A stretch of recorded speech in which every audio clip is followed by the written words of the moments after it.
सीपत भाजपा मंडल के द्वारा देश के प्रधानमंत्री नरेंद्र मोदी का जन्मदिन बड़े सादगी के साथ मनाया गया। इस अवसर पर भारतीय जनता पार्टी सीपत मंडल के कार्यकर्ताओं की उपस्थिति में विश्व के महानतम व भारत देश के प्रधानमंत्री नरेंद्र मोदी का 71वां जन्मदिन में केक काटकर एवं उज्ज्वला गैस महिलाओं को प्रदान कर खुशी जाहिर की।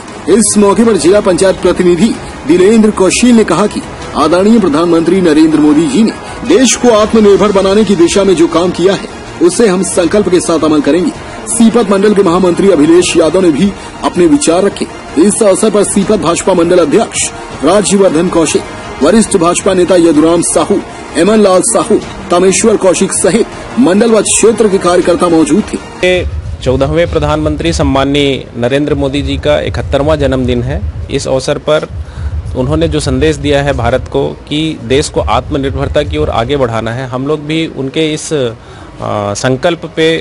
संकल्प को अपने अपने स्तर पे आगे बढ़ाने के लिए जो सहयोग कर सकते हैं वो करने का प्रयास कर रहे हैं। और इसी तारतम्य में पार्टी ने अगले 20 दिनों के लिए अलग अलग कार्यक्रम तय किए हैं सेवा पखवाड़ा के रूप में। उसी कार्यक्रम के तहत आज उनके महत्वपूर्ण फ्लैगशिप योजना के तहत जो उज्ज्वला गैस योजना है उसके तहत आज कुछ महिलाओं को उज्ज्वला गैस प्रदान किया गया है, हितग्राहियों को प्रदान किया गया है। अभी भी कुछ जो पात्र हैं उन्हें उज्ज्वला गैस का सुविधा नहीं मिल पा रही है। इस पर अगर इस पे कुछ टेक्निकल प्रॉब्लम होगा तो फूड डिपार्टमेंट से बातचीत करके, अगर ऐसे किसी आपके पास में किसी का है तो हमको बता दीजिए, फूड डिपार्टमेंट से बातचीत करके उनको जो सहयोग कर सकते हैं वो करेंगे। विपक्षी पार्टी के लोग जन्मदिन को बेरोजगारी दिवस के रूप में मना रहे हैं, इसके लिए आप क्या करें? कांग्रेस की बेरोजगारी पिछले 7 साल से चल रही है।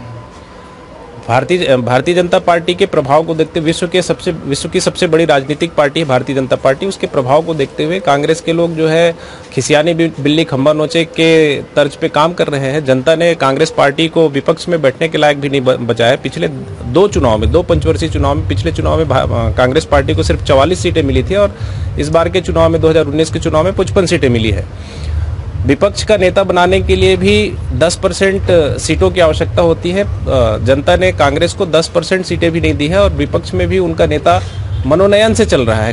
भारतीय जनता पार्टी के लोग मानते हैं कि सीटों की जब बात हुई है केंद्र की, तो राज्य के ऊपर आप क्या कहना चाहते हैं? राज्य के ऊपर राज्य की स्थिति देख रहे हैं आप। राज्य की स्थिति ऐसा है कि लोग काफ़ी परेशान हैं छत्तीसगढ़ राज्य के, और हमारे माननीय प्रधानमंत्री जी का जो जन्मदिन है उसको सेवा सप्ताह दिवस के अवसर पर मनाया जा रहा है।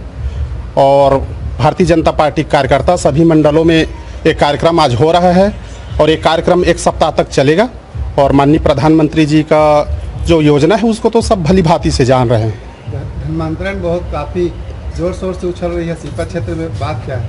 हाँ, धर्मांतरण का तो अभी विरोध भी किया जा रहा है। भारतीय जनता पार्टी के मंडल के लोगों के द्वारा थाने सीपत में FIR दर्ज भी कराए हैं। कई जगह सूचना हमको भी मिला है, वहां जाके लोगों से बैठ के बातचीत कर रहे हैं और प्रयास है कि धर्मांतरण को रोका जाए। ये धर्मांतरण सभी के लिए नुकसान है, सरकार को उचित कदम उठाना चाहिए और इसमें सरकार ध्यान नहीं दे रही है। सरकार को तो धर्मांतरण के विषय में उचित कदम उठाना चाहिए, कार्रवाई करना चाहिए। 15 साल में आपने क्या किया धर्मांतरण को लेकर? 15 साल में धर्मांतरण के विषय में है तो हमारा भारतीय जनता पार्टी की सरकार बहुत रोक लगाई थी। हमारे माननीय इसके पहले हमारे क्या बोलते हैं सांसद जी थे श्री दिलीप सिंह जूदेव जी, वो काफ़ी इसमें नीचे इस तरह से काम किए थे कि धर्मांतरण वाले को फिर से घर वापसी कराते थे। सीपत से प्रदीप पांडे की रिपोर्ट।